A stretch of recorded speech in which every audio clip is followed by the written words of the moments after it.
राजधानी दिल्ली में लगातार पॉल्यूशन का स्तर बढ़ रहा है और उसके साथ साथ डेंगू की भी बीमारी लगातार फैल रही है। इसको लेकर इस पे ज्यादा जानकारी के लिए हम बात करने के लिए पहुंचे हैं दिल्ली के सबसे बड़े अस्पताल एलएनजेपी में, और हमारे साथ मौजूद हैं डॉक्टर रितु सक्सेना जी। मैम, दिल्ली वाले तो नॉर्मल भी पॉल्यूशन का स्तर तो लगातार 300 पार ही रहता है, जिससे परेशान है, बहुत सारी बीमारी हो रही है।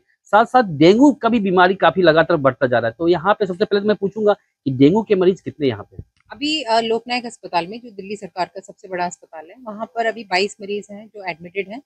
और वो अलग अलग डिफरेंट डिफरेंट जगह पे हैं, बच्चे भी हैं, एडल्ट्स भी हैं।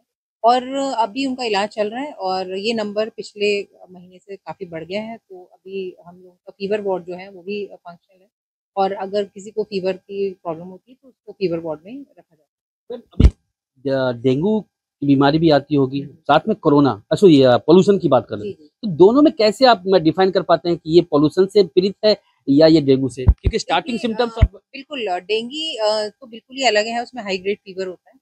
उसकी हम डिफरेंशियल डायग्नोसिस जो होती है और बीमारियों से बनती है, जैसे टाइफाइड है, या कई बार ऐसे ही लोगों को वायरल फ्लू लाइक वो हो जाता है, उसमें भी हाई ग्रेड फीवर आ जाता है।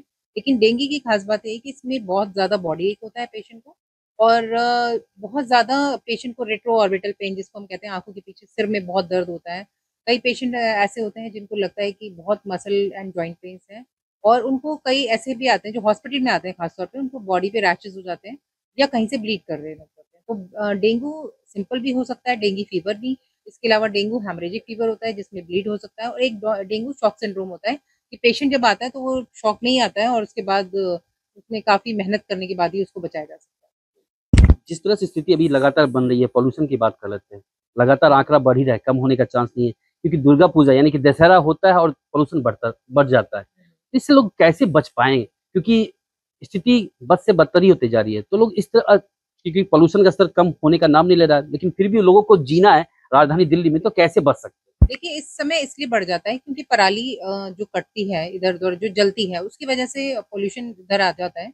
और ज्वाइनिंग स्टेट से वहां से आ जाता है। और इसके अलावा जो कंस्ट्रक्शन एक्टिविटीज हैं या ट्रैफिक का जो धुआं है, उसकी वजह से भी हो जाता है। और सबसे बड़ी बात है, इस सीजन में इसलिए बढ़ता है क्योंकि धीरे धीरे हम देख रहे हैं ठंड बढ़ रही है। जैसे जैसे ठंड बढ़ती है, उसमें गर्मी में तो ये होता है कि पोल्यूशन ऊपर चला जाता है एटमॉस्फेयर में। लेकिन अब जब जैसी ठंड बढ़ती है तो क्या होता है, ये नीचे की तरफ रहता है और लोगों को परेशान करता है। तो लोगों को सांस की बीमारियां और जैसे आंखों में जलन, स्किन में इरिटेशन, इस तरह की बीमारियां हो जाती हैं। और कई बार वेग से सिम्टम होते हैं, जैसे भूख ना लगना, चिड़चिड़ापन, सिर में बहुत दर्द। तो लोग समझ नहीं पाते कि ये मुझे एयर पोल्यूशन की वजह से हो रहा है या मुझे वायरल फीवर हो गया है या क्या हुआ है। तो लोग भी कंफ्यूज हो जाते हैं और फिर वो डॉक्टर से सलाह लेते हैं, तो उनको पता चलता है कि ये एयर पोल्यूशन की वजह से इनको दिक्कत आ रही है।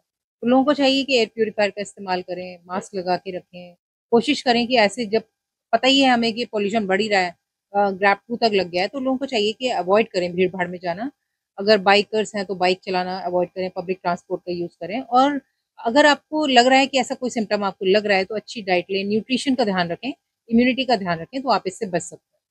पोल्यूशन के बारे में आपने लगातार बात करी, क्या घर में रहने के बाद सिर्फ एयर प्योरीफायर ही काम करेगा या और भी कुछ प्राकृतिक इसको प्रयोग कर सकते बिल्कुल, जैसे घर में आपने देखा होगा प्लांट्स बहुत ज्यादा रख लीजिए आप। और कोशिश करिए कि घर में ज्यादा, जैसे होता है ना कि डस्टिंग ना करिए, झाड़ू मत लगवाइए।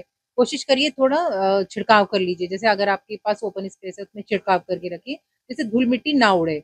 और अगर आपके आसपास भी साफ सफाई हो रही है, क्योंकि दिवाली का सीजन आने वाला है तो बहुत साफ सफाई करते हैं लोग। तो कोशिश करिए कि मतलब डस्टिंग ना हो ज्यादा। आप जहां भी करें छिड़काव कर दें, जिससे कि डस्ट जो है वो नीचे सेटल हो जाए और लोगों को तंग ना करे।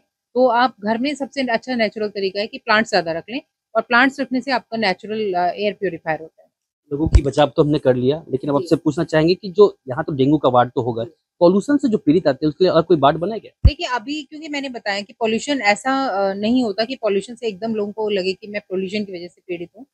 हाँ, डेफिनेटली जो मेडिसिन के वार्ड्स हैं उनमें नंबर बढ़ गया है पेशेंट्स का, जिनको सांस की पहले से बीमारी है, वो लोग बीमार होके आ रहे हैं ज्यादा, उनको मेडिसिन के वार्ड्स में ही रखा जा रहा है।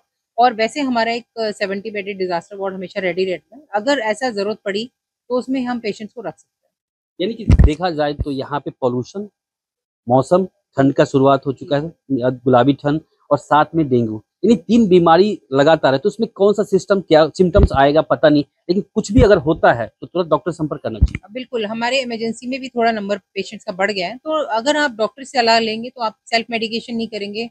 कई बार लोग नहीं अप्रिशिएट कर पाते कि डेंगू है या क्या है, तो हम मुझे लगता है कि आप ठीक हो जाएंगे। डेंगू के लिए स्पेशल वार्ड बनाया गया है क्या?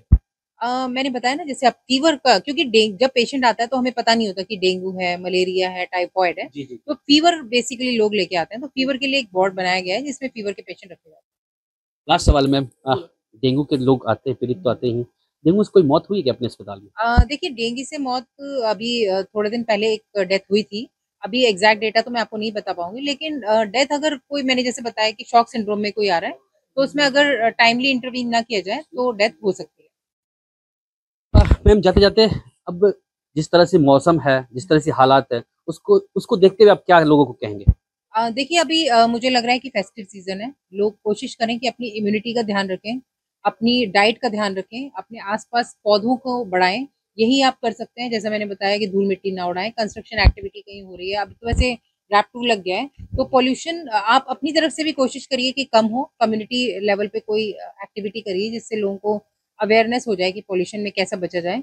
और आप कोशिश करिए कि जो बुजुर्ग और बच्चे हैं वो इंडोर रहें जी। और मॉर्निंग वॉक ना जाएं आप, क्योंकि मॉर्निंग वॉक में बहुत ज्यादा सुबह के टाइम जब आप निकलते हैं ठंड में, तो आपको ज्यादा पॉल्यूशन अफेक्ट करता है। तो जब सुबह का टाइम जब ठंडा होता है और शाम के टाइम आप अवॉइड करिए जी। मास्क जरूर लगाएं। मास्क लगाएं तो N99 या N95 लगाएं, जिससे आप बच सकें। बहुत बहुत शुक्रिया हमसे बात करने के लिए। Thank you ma'am. तो हमारे साथ मौजूद थी LNJP के DMS रितु सक्सेना जी। उन्होंने साफ तौर पे कहा है कि दिल्ली में अगर रहना है, मतलब सुरक्षित रहना है, तो सबसे पहले तो मास्क लगाइए, और दूसरा अपने आसपास जो पानी जमा नहीं होने दीजिए, जिस वजह से डेंगू फैलता है, और दूसरा जो ये पॉल्यूशन लगातार जिस तरह जो बढ़ रहा है, इसको देखते हुए अगर सुबह शाम जो जॉगिंग करते हैं स्वस्थ रहने के लिए, वो स्वस्थ नहीं अस्वस्थ होंगे, इसीलिए सुबह शाम जॉगिंग ना करें, ना ही बाहर निकले, और विशेषकर बच्चे और बुजुर्ग तो घर में ही रहे तो बेहतर होगा। अभिषेक रैन, ABP लाइव, दिल्ली।